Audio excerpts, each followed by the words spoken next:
All right, if you're a seasoned physician, a dedicated nurse, or an experienced healthcare administrator, you're in the right place. We're about to dive into something really important. How to make sure all those years of your incredible expertise don't get completely missed by the digital gatekeepers standing between you and your next big role. Let's be real for a second. It's a tough question, but you need to ask it. For so many amazing healthcare pros over 40, the problem isn't your skill, it's not your dedication. The real hidden issue is that your resume, the very thing that's supposed to shout about your value, might be formatted in a way that makes you totally invisible to the automated systems that hospitals use now.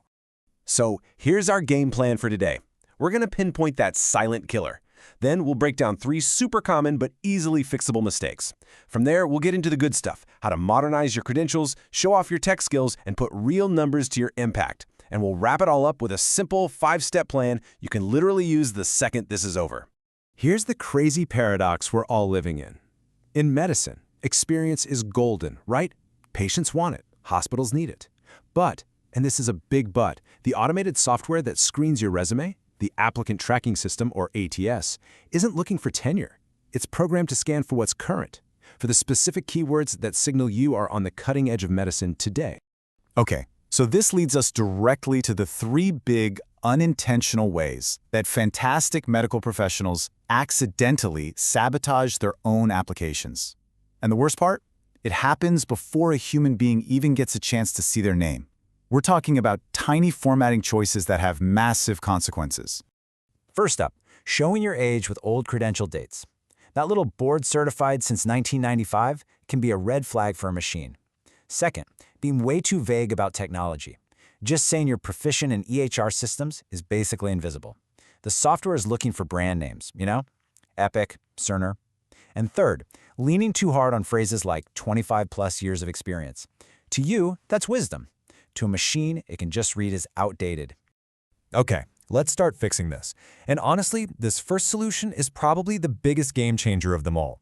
The goal here is simple. We need to shift the focus of your resume from your history to your current active status. Check this out. The difference here is huge.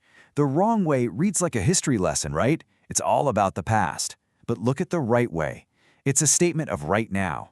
Words like active and unrestricted, that's pure gold for a scanning system. You're not defined by when you started, you're defined by your capability today. And you can really hammer this point home. You're already doing all the work, the CMEs, the extra training. You just have to spell it out. Don't let a recruiter or a robot guess if you're up to date. Tell them.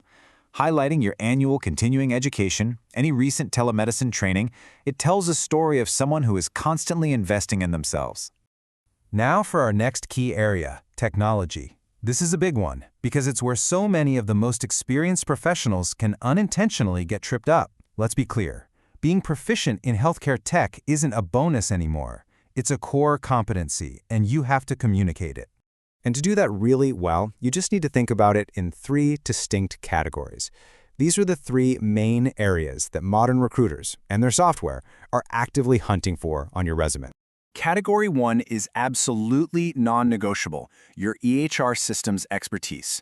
You have to name the specific platforms. I can't stress this enough. An ATS doesn't search for EHR proficiency. It searches for Epic, Cerner, Allscripts. Be specific. Name the systems you know. The second category is where you can really start to separate yourself from the pack. Digital health innovation. This isn't just about using the tools. It's about showing you're a leader. You don't just use telemedicine, you've helped administer it. You don't just look at patient data, you understand clinical analytics. This shows strategic thinking. So what does that look like all put together? Well, something like this. This statement right here is an absolute keyword machine. It doesn't just list technologies, it connects them to high-level concepts like optimization and innovation. This is the language of a modern healthcare leader, and it's what gets you noticed. Our third and final insight is all about turning your amazing clinical work into the language of data. Because let's face it, healthcare is also a business. Your resume needs to show how you drive measurable results, and you can absolutely do this while staying 100% HIPAA compliant.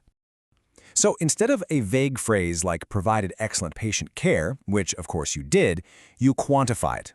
A statement like maintained patient satisfaction scores consistently above the 90th percentile, now that is concrete. it's powerful, and it speaks directly to a metric that every hospital C-suite cares about.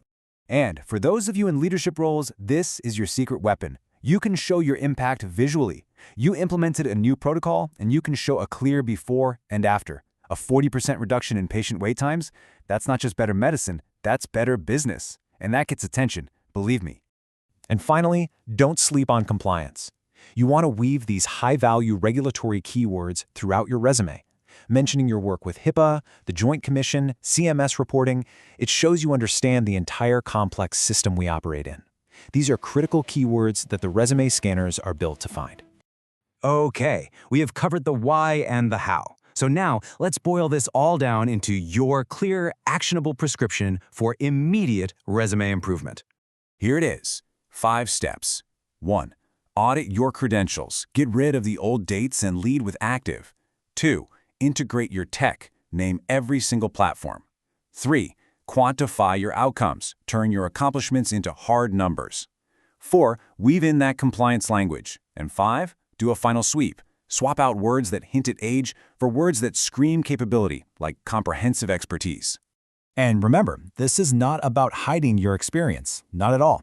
It's about translating it for a modern hiring process. Your deep expertise is your superpower, and it's exactly what healthcare organizations need.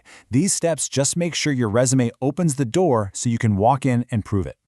Now, if you want to take all the guesswork out of this, there are tools designed for this exact challenge. A platform like Pass the Scan, for example, is built to analyze healthcare resumes for these very issues, from the credential formatting to the missing tech keywords, and it can give you a clear, simple report on how to improve your chances.